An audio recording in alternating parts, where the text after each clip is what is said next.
Guess who's back? Guess who's back with another one? It is I, Big J, all day, aka the Mighty Big J. Welcome to another edition of the Hype Show. Thank you so much for joining me. If you are new, please subscribe to the channel and be sure to like and comment on this video. And if you're not new, thank you again for joining me for another episode. This is episode 21. I did not broadcast on Tuesday, this past Tuesday on Halloween, because it was my birthday. So I wasn't able to do a broadcast today. It was a pretty busy day, but I definitely had a pretty good day. Definitely thankful to celebrate another birthday, but definitely back at you with this Thursday episode here. And we're going to talk and preview the games that are coming up for week 9, the entire schedule. And we're going to do predictions and previews on tonight's Thursday night football matchup between the Tennessee Titans and the Pittsburgh Steelers. That'll be taking place at 8:15 p.m. Eastern on Prime Video. So that'll be a good one here. I'm very curious to see how Tennessee's going to look here in their second game here. They're going to be using Will Levis as the starting quarterback. Ryan Tannehill's out again with that ankle injury, so they're going to be starting Will Levis. He threw 4 touchdowns in his debut game this past Sunday, so they're going to be rolling with him. It's actually tied for the record for the most touchdowns thrown by a rookie to start their career. So he looked good here. And I did mention in the last broadcast this past Sunday that they were going to be using Will Levis and Malik Willis just to see who was going to be their guy. And they ended up rolling with him, and he ended up getting the win over over Atlanta 28-23. And the one thing I did like about consistency and his chemistry with DeAndre Hopkins. Derrick Henry did rush for over 100 yards, just over 100 yards with 101, but he got DeAndre Hopkins going for his best game of the season. He had 128 receiving yards here. It was definitely the best game he's had, and he just wasn't connecting with Ryan Tannehill like that. So they're looking to duplicate that success again tonight. On the flip side for Pittsburgh here, they lost this past Sunday 20-10 to Jacksonville. They just couldn't get the offense going. They were only able to muster up 10 points. The defense played pretty well, and they held Travis Etienne in check for the most part as running the football. Trevor Lawrence did throw for almost 300 yards, but it was really the defense that caused extra turnovers and kind of kept the clock moving for Jacksonville. So that's why they were they only needed the 20 points to get the victory. So that score is more indicative of what Pittsburgh wasn't able to do on offense more so than their defense. The defense played pretty well, but if Pittsburgh wants a shot, they're going to have to play good on both sides of the ball, because if Tennessee's offense played as well as they did this past Sunday, they're going to give Pittsburgh nightmares here tonight. But we'll just have to see how that goes here. In all honesty, I'm just looking at each team here so far, and neither team has really been consistent as far as what their game plan is, or as far as how they're playing. With Tennessee, though, I think this quarterback change is going to be the spark that they need, in my opinion. I think changing quarterbacks at this point in the season, it was not simply because of injury, but even if it was a situation where Ryan Tannehill was still playing and they were losing games like that, they would need to make that change when you have 2 young quarterbacks behind you. And Ryan Tannehill, I think he's in his last year of his deal. So you're looking at the future right now, especially with him being injured. It makes it easier for you to see what's going on. It wasn't a benching by any means. So if the Titans can get it going here, they'll be right back in the mix as far as I'm concerned. They're sitting at 3-4 right now. And looking at their division here, each team is a couple of games behind Jacksonville. Jacksonville has the bye week this week, so they don't play this week. They'll stay at 6-2. Houston is currently at 3-4 alongside Tennessee at 3-4. And then Indianapolis Colts sit at 3-5 at the bottom of the division. So this game, Jacksonville has a nice, comfortable lead. They're up 2.5 games already, and like I said, they're not going to be playing. So if Tennessee can get a win in this game, that'll put them within shouting distance of the Jacksonville Jaguars. And on the Pittsburgh side, Baltimore is sitting at 6-2 atop the division. Pittsburgh, Cleveland, and Cincinnati are all at 4-3, and they all have games. Cleveland and Cincinnati and Baltimore all have games this week. So this division is looking just like I thought it would, very muddled and very close. I could see Cincinnati making a comeback here and getting themselves in the right position, because at 4-3, even though they sit at the bottom of the division, by no means are they a last place team, and I could definitely see them making some noise and getting themselves right back where they need to be. But Pittsburgh, this is not necessarily a must win, but if you lose this game, you're automatically going to be sitting at the bottom of the division as a result of this loss. So Tennessee, however, they have a little bit more comfortable. They have a little bit more company as far as where they are because, like I said, Houston, Indianapolis, and Tennessee all only have 3 wins to Jacksonville's 6. So, like I said, for Tennessee, this just kind of keeps them within striking distance or within shouting distance of the Jacksonville Jaguars. And either way, like as time goes on and as these games start to move here, these games are going to matter more because with this being week 9, we're literally right in the middle of the season. We've had 8 weeks pass, and then after this week, we'll have 8 weeks to go. So it's just one of those things where if you're a team looking to solidify yourself, now is a good time. The Pittsburgh Steelers are going to be without safety Minkah Fitzpatrick. He's their leading tackler, so I think that'll affect Pittsburgh's defense for sure. He suffered a hamstring injury in their previous game, and he's going to be out for tonight. So I think that is going to be a situation that definitely hurts them. He was injured in the Jacksonville Jaguars game, and he didn't practice all week. So Minkah Fitzpatrick is out. As far as where he'll be 10 days from now for the Pittsburgh Steelers, they'll just have to see when he's back out there. On the flip side for Jacksonville here, their injury report is looking pretty clean. It's not looking nearly as bad as Pittsburgh. So based on what I'm seeing, I'm sorry, Tennessee, not Jacksonville. Sorry, the Tennessee Titans. Looking at their injury report here, their schedule or their injury report looks pretty clean. There's no major injuries outside of Ryan Tannehill, but with the way things are looking with your young quarterbacks, I don't see this team being worried about that. The only thing that I could see being trouble for Tennessee, the Pittsburgh Steelers are getting Cam Hayward back from the groin injury, so that's kind of evens out Minkah Fitzpatrick not being there a bit. He may be slow off the ball, but he's eventually going to get going, and that pass rush for Pittsburgh is going to get going.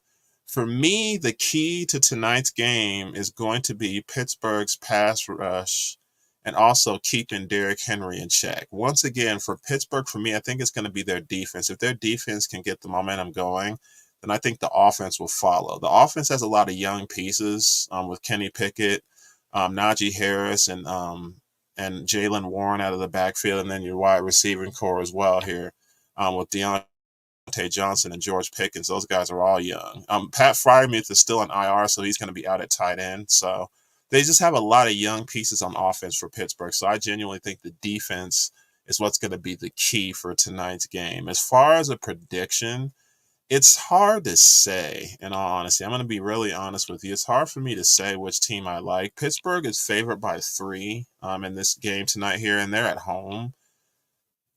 I like the Pittsburgh Steelers simply because of that defense. If Will Levis gets going again like he did this past week against Atlanta, it's going to be lights out for Pittsburgh, and Tennessee will just be able to run the football with Derrick Henry and with Tajay Spears as well. He's a pretty solid backup or complimentary back to Derrick Henry. So if Will Levis brings any kind of momentum from that Atlanta game into this game, it's going to be tough for the Steelers. I'm going to take the Steelers and the points to win by 3 tonight, but I'm going to be keeping a real close eye on Will Levis and see what he brings to the table here tonight to see if it was just a flash in the pan or see if this is just the start to a huge beginning for him. So I'm going to take the Pittsburgh Steelers to win this game close. I'll take that 3 points.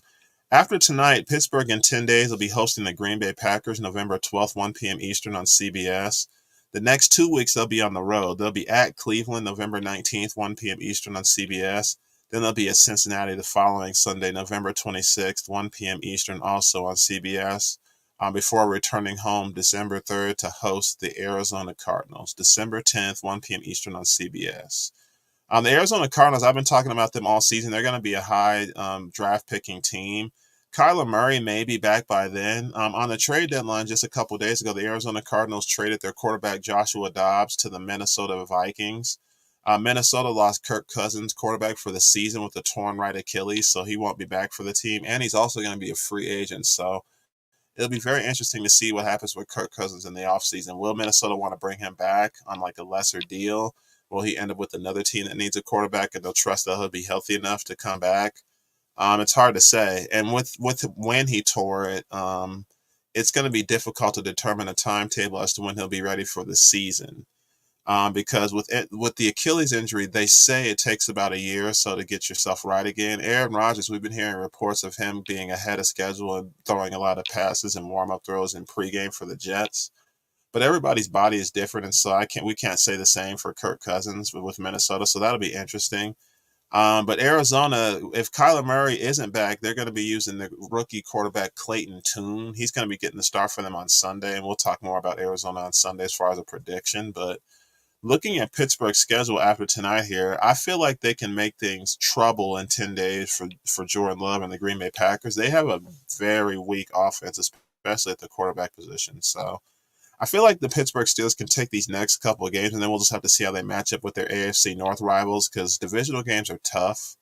So me personally, looking at their next 5 games, I could forecast seeing Pittsburgh being 3-2 with a victory tonight, 10 days over Green Bay, and then kicking off December against Arizona. I could see those being victories for the Steelers. Cincinnati and Cleveland, those are going to be tough to call because they're both on the road and they're both divisional matchups, and those are always going to be tough. So like I said, I could see the Steelers starting off with wins tonight, and finishing up 3-2. On the flip side, for the Tennessee Titans here tonight, if I am correct, they would be losing tonight here. But again, things happen from week to week. But I'm going to say they lose tonight. Now, in 10 days, they're at the Tampa Bay Buccaneers on 1 p.m. Eastern, November 12th on CBS. Then the following week, they're at the Jacksonville Jaguars in a divisional matchup, November 19th, 1 p.m. Eastern on CBS. They return home for their next 2 games. They're hosting the Carolina Panthers November 26th, 1 p.m. Eastern on Fox. Then they're hosting the Indianapolis Colts December 3rd, 1 p.m. Eastern on CBS. So they got a couple of divisional matchups coming toward the end of the month and to kick off December. So the Tennessee Titans, to me, at Tampa is going to be interesting because, like I said, if they can get some play, if they can get play on offense and then get some decent play on defense and making things tough for Will Levis, I think Tennessee could take that game. I'm sorry, Tampa Bay could take that game from Tennessee since they're hosting them. We'll just have to see how Tampa Bay does this weekend in their games and see what they look like because they've been having some issues of their own since they started out 3-0. So we'll just have to see how things look for them. But give me Tennessee to lose to this game close tonight.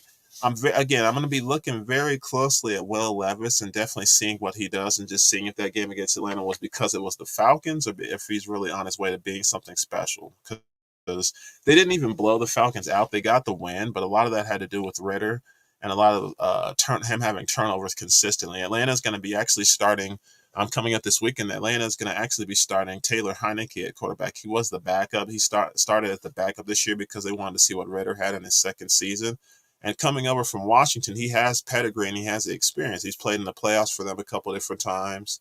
And he's just down the stretch was their guy. They just wanted to go with Sam Howell because he was the draft pick and he's the younger guy. So that's why Taylor Heineke ended up out of Washington. But taking over for Atlanta, he'll be able to help them out. But getting back to the Tennessee Titans and looking at their schedule going forward with these next 5 games, after tonight, I could see it being a struggle for them. At best, they could be 2-3 over these next 5 games. But like I said, if Will Levis gets to going and he can connect that with DeAndre Hopkins, that's going to be a lot of noise being made with the Tennessee Titans. And I think that can right the wrongs of what started the season. Because like I said, I never thought Ryan Tannehill was that great of a quarterback. He's a very, what I would call, safe quarterback. He's not a flash in the pan, but he's not consistently great either. He just has a lot of ebbs and flows to his games and his performances. So give me the Titans to be 2-3 over the next 5 weeks if you include tonight's game. But like I said, this is a week-to-week thing, and I'll have official predictions as these things go on week to week here. Another game I'm going to talk about here because this game will be already going on by the time I broadcast on Sunday morning here.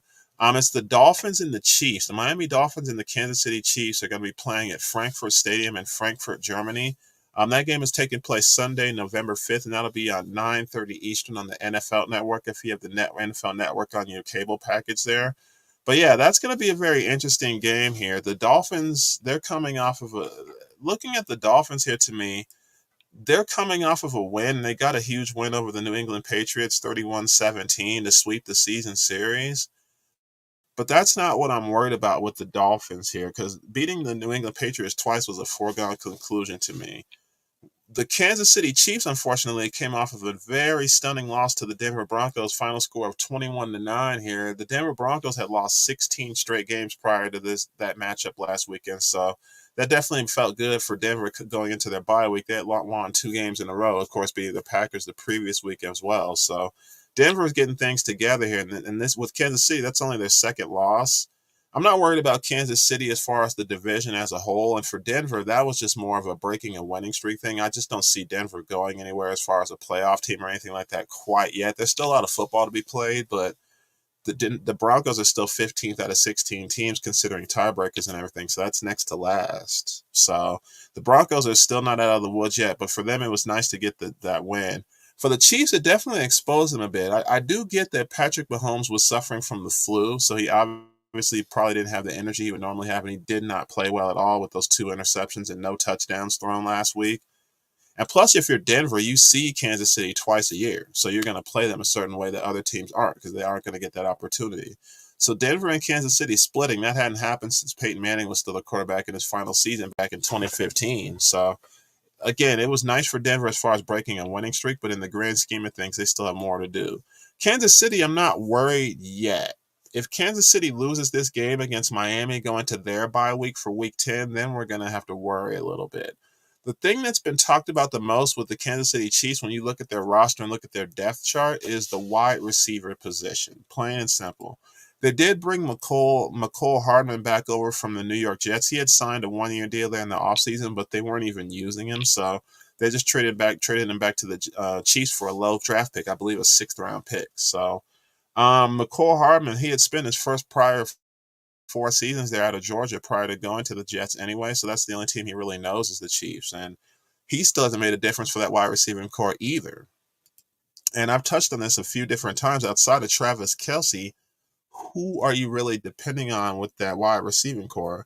On paper, the starting wide receivers are Marquez Valdez-Scantling, Rashee Rice, and then McCole Hardman would be your 3rd wide receiver. Justin Watson would be your 4th wide receiver. Like, those names don't scare me. Travis Kelce is no doubt their top wide receiver, though he's listed at tight end, because even on the tight end chart, Noah Gray's their 2nd tight end, and he's fair. He doesn't scare you, but he can make catches here and there, but he's not going to scare you the way Kelce does. And then beyond that, Blake Bell as their 3rd tight end. He's even lower on the totem pole as far as what he can do. He's not as scary as Travis Kelce. Nobody is. Travis Kelce is without a doubt the top tight end in football until further notice.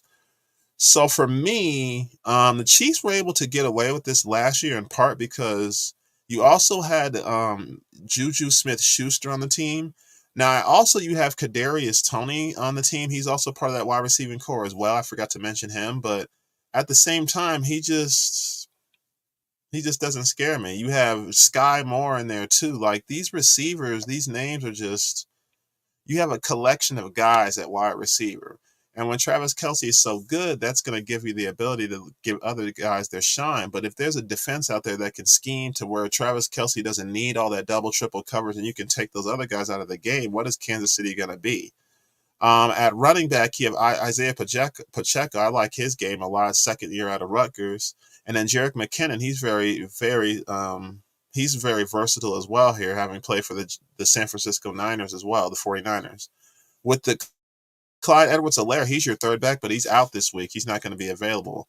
So your best receivers are your tight end and your running backs. That's not going to work all the time. And then with Patrick Mahomes, when the pocket breaks down, he knows how to scramble and get out of there. But they really need a wide receiver. And I kind of wish that they had made a trade at the deadline, but they feel like they're good with what they got and they're going to stand pat. But the Kansas City Chiefs here looking forward to their schedule. As far as them and the Dolphins go, that's going to be interesting here. Taking a look at the Miami Dolphins on the flip side, again, my concern with Miami is kind of the same concern that I had with the Dallas Cowboys. Can this Miami Dolphins team beat a team that is not a bucket of dumpster juice? Can they beat a team that's like lower tier? Like, as the season has gone on, their wins against the Los Angeles Chargers and their wins against the Denver Broncos look a little better, but still 70-20, that's huge. You aren't going to do that to anybody else. They still need to beat a contender because the only contenders they've even played are at the Buffalo Bills week 4, which they got beat. And then last week against the New England Patriots, I don't count that as a contender because the previous week on Sunday Night Football at Philly, you got blown out 31-17. Again, the teams that they've beaten, the Chargers, the Patriots twice, the Denver Broncos, the New York Giants, and the Carolina Panthers. None of those teams are even going to get in the playoffs. The Chargers might be the closest out of all those teams, but I don't think they're going to get in the playoffs because of how many teams are doing what they need to do in the AFC and how they've started so far.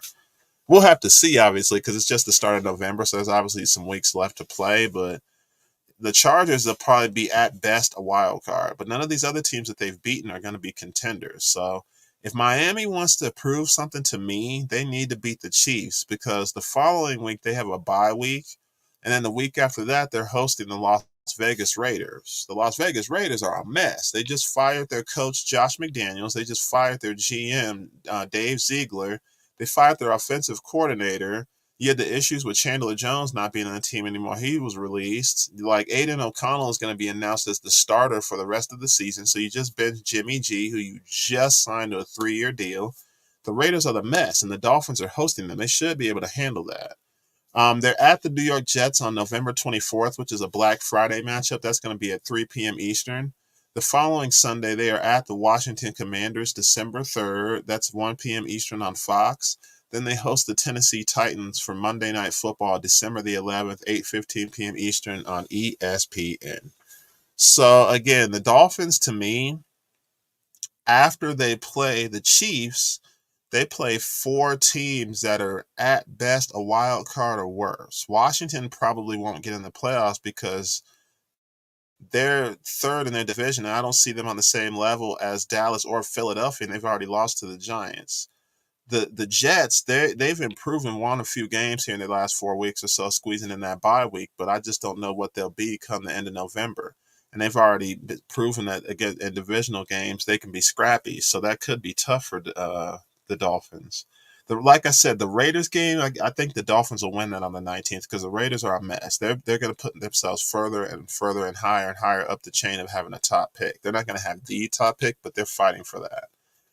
So the Dolphins, they could easily go 4-1. Even if they lose to the Chiefs on Sunday, they could still be 4-1 over the next 5 games because of who they play after that. The next tough team that I see on their schedule that they play is going to be the Dallas Cowboys on Christmas Eve. That's a month and a half away, almost 2 months away. They're at Baltimore, and then they finish out against Buffalo. So the last few games of the season are going to be tough, but these next 5, they could be 4-1. If you're 4-1 at the Dolphins over the next 5 weeks, that'll put you at 10-3, and that'll put you in the mix for a top seed, depending on how the other teams play. Buffalo is right on their heels at 5-3.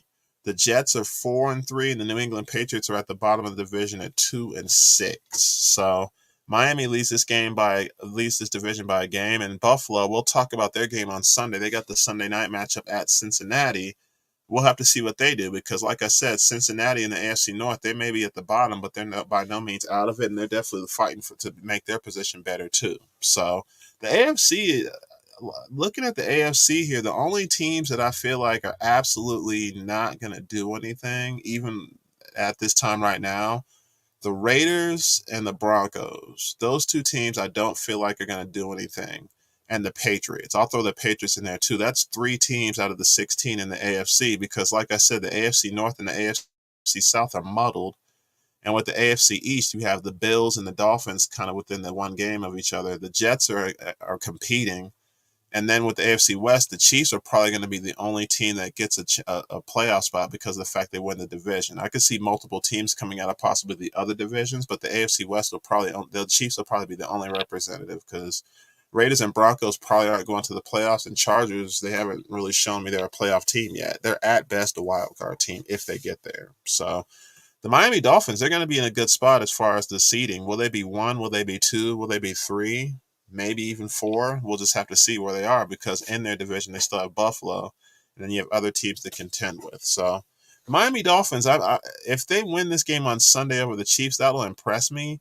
And like I said, the Chiefs, they'll have real problems heading into their bye week. Each team is heading into a bye week after this, so you want to win going into their bye week, plain and simple. But we'll talk more about this game on Sunday because, like I said, this game will be starting by the time I get onto the broadcast, and we'll have an updated score and just kind of see how that game is going for you. Looking at the rest of Week 9 schedule, I'm just going to go ahead and read off the games that we have coming up here and kind of go from there. And again, I'll have predictions for the rest of these games on Sunday. As far as Kansas City and Miami, there is no home field. They're both traveling to another country. The Kansas City is favored by 1.5 despite their loss to Denver. And like I said, the Dolphins haven't proven to me they can beat anybody yet. Tyreek Hill is having a fabulous season, and he promised he was going to give the Kansas City Chiefs that work. That means he wants to go crazy on his former team. That's how I take that. With that all wrapped up into one, it's going to come down to the Dolphins defense, in my opinion. If the Dolphins defense can mimic any of what the Broncos did and give the Chiefs a hard time, and if the Dolphins can play the type of ball they've been playing on offense to give the Chiefs defense trouble, this could be a situation where the Dolphins get a close victory, in my opinion. I'm taking the Chiefs to win this game by 4 points. But if Miami wins this game, it'll be because they played correct football on both sides of the ball. Even with their special teams was intact. Getting punts down inside the 5 on the other side of the end zone, big returns on kickoffs, things of that nature. The Dolphins need to play perfect football to beat the Chiefs. The Chiefs just need to do what they do and just kind of wipe the taste out of the Broncos out of their mouth. They won't see the Broncos again for the rest of the season. They had their 2 games kind of within 3 weeks already. So if the Chiefs do what they do, they'll win this football game. But the Dolphins, they have to play perfect football if they want a shot. I'm taking the Chiefs to win this game, but if Miami wants a shot, they got to play mistake-free football. Now, the rest of the schedule for Week 9 here on Sunday, November 5th, these games coming up are all going to be at 1 p.m. Eastern. The Minnesota Vikings are going to travel to visit the Atlanta Hawks. That game is taking place at Mercedes-Benz Stadium in Atlanta, Georgia. The Cleveland Browns will be hosting the Arizona Cardinals. That game is taking place at Cleveland Browns Stadium in Cleveland, Ohio. The Los Angeles Rams are traveling to face the Green Bay Packers at Lambeau Field, Green Bay, Wisconsin. The Washington Commanders will be traveling to face the New England Patriots at Gillette Stadium in Foxborough. The New Orleans Saints will be hosting the Chicago Bears at Caesars Superdome in New Orleans. The Baltimore Ravens will be hosting the Seattle Seahawks. The Seahawks got to travel cross country to face them at M&T Bank Stadium in Baltimore. The Houston Texans will be finally hosting the Tampa Bay Buccaneers, and that's going to be at NRG Stadium in Houston, Texas. The one game kicking off at 4:05 p.m. Eastern is the Carolina Panthers hosting the Indianapolis Colts at Bank of America Stadium in Charlotte.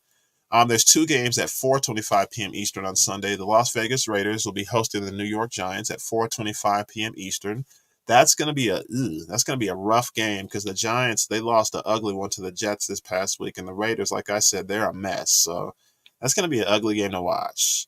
The better game is going to be the Philadelphia Eagles hosting the Dallas Cowboys at the Link, Philadelphia, Pennsylvania. That game is going to show me what the Dallas Cowboys are. Similar to the questions that I have about Miami and what they are in the AFC, this game is going to answer questions that I have about the Dallas Cowboys in the NFC. Can you beat Philly? Because Philly is the best team right now. They're 7-1. So record-wise, they're the best team.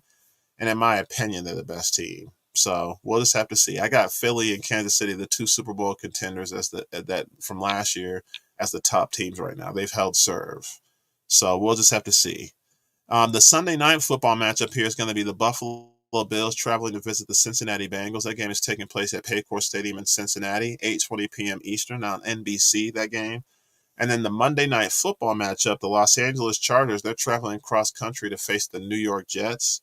That game is taking place 8:15 p.m. Eastern on Monday, November 6th on ABC and ESPN, MetLife Stadium. As I stated earlier, the 4 teams not playing this week on the bye week are the Denver Broncos, the Detroit Lions, the San Francisco 49ers, and the Jacksonville Jaguars. Those teams have the bye week this week. So I already made my prediction. I'm taking Pittsburgh to win tonight close, and I'm taking Cincinnati to win the game on Sunday. Like I said, the Miami-Kansas City game will be on by the time I broadcast Sunday morning. I'll have a prediction for you for the rest of the Sunday night game or Sunday games, including the Sunday night football matchup, and I'll have a prediction for Monday night football coming up for you on the Sunday broadcast here.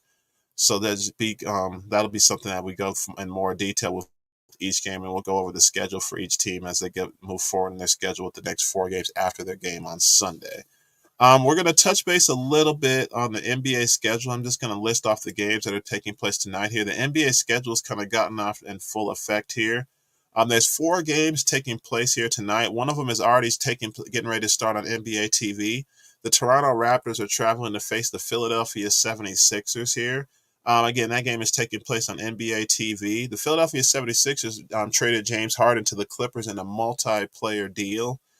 So that's going to be a new look Philadelphia 76ers team. Not sure if any of the players coming over will be playing tonight, but just something to keep in mind here. James Harden is out of the building in Philly. So he's going to have his debut sometime this week here. The Clippers don't actually have a game again until this weekend, I believe on Sunday or Monday. So got to be some time before we see him on the court here. As far as other games taking place here tonight, here the Detroit Pistons are traveling to visit the New Orleans Pelicans. That game is taking place at 8 p.m. Eastern, so about 35 minutes here. The Orlando Magic are traveling to visit the Utah Jazz. That's at 9 p.m. Eastern. And then the San Antonio Spurs are at the Phoenix Suns. That game is taking place at 10 p.m. Eastern. That game will be on NBA TV following the Toronto and Philadelphia game. The last thing we're going to touch on before we close out the broadcast here, the 2023 World Series came to a conclusion here. The Texas Rangers won their first ever World Series, defeating the Arizona Diamondbacks in 5 games here. That was a pretty solid series here, but Texas, once after Game 2, after Arizona won Game 2, Texas went to Chase Field in Arizona, and they actually won all 3 of their games to finish 11-0 on the road, which is crazy. They won 3 games straight at Arizona to close out the World Series, so that's the 3. They won all 4 of their games in Houston and lost their 3 at home, which is crazy. So that's 7. They won 2 road games against the Baltimore Orioles in the ALDS, and then they won the 2 games against Tampa Bay in the wild card round. So that's 11 road games. That's unheard of, and that was a record. So for them to do what they did was really just a magical run. Bruce Bochy, he definitely solidified himself as one of the greatest managers ever, if not the greatest manager ever. This is his 4th World Series championship. He was a part of 3 in 2010, 2012, and 2014 with the San Francisco Giants. And he had actually retired from managing after the 2016 season for a while before coming back to Texas to manage them. So crazy. The Texas Rangers, again, their first World Series in history. The Arizona Diamondbacks, on the flip side, nothing to hang their head on about at all. They definitely had a fantastic season. Again, this was their 2nd World Series appearance. They won the World Series way back in 2001 for their first and only championship. So the Diamondbacks as a team are now 1-1 in the World Series. But again, nothing to hang your heads about. Considering the way they took care of business in sweeping the Dodgers and winning the way that they did to get there, they just surprised everybody. They had a weaker record than everybody else that made the playoffs, with the exception of the Miami Marlins. The Miami Marlins had their same record at 84-78. So they weren't even supposed to be there. The way that they took care of business to start the series, it just goes to show you that in October, it's more about which team is hot as opposed to which team is the best. Because me personally, based on what I know about baseball and from the outside looking in, I honestly thought the Astros would have gone back and defended their crown. I thought we would see Atlanta back for the 2nd time in 3 years. Maybe the Dodgers. They're a team that's always going to be around and be in the mix. But like I said, it was about the teams that were the hottest. And so baseball season has come to a close. We won't be talking about baseball again here until probably March or April, once the season kicks off again and once we get through spring training. Unless something crazy happens as far as like transactions, trades, things of that nature, we're probably going to be done with baseball for the broadcast. Like I said, as things come on a week-to-week basis and on a day-to-day basis, we'll talk about that. But baseball season comes to a close, and it was kind of nuts. The World Series moves really fast because their games are back-to-back. It's not like the NBA Finals or the Stanley Cup Final where they have games spaced out. And it's not like the Super Bowl, where the Super Bowl is just a one-day thing, and that's it. There's no series in football. So it's just kind of fast how the World Series moves, but the Fall Classic is completed, and now we're probably going to be focusing a lot more on the NFL. With Thursday broadcasts, I'll be bringing up the NBA a lot more with baseball being done, and I'll talk a little bit about the NHL, not that much. But the hockey, I like hockey a lot, but there's just not a lot of interest in hockey like there should be. It's kind of wild, you know?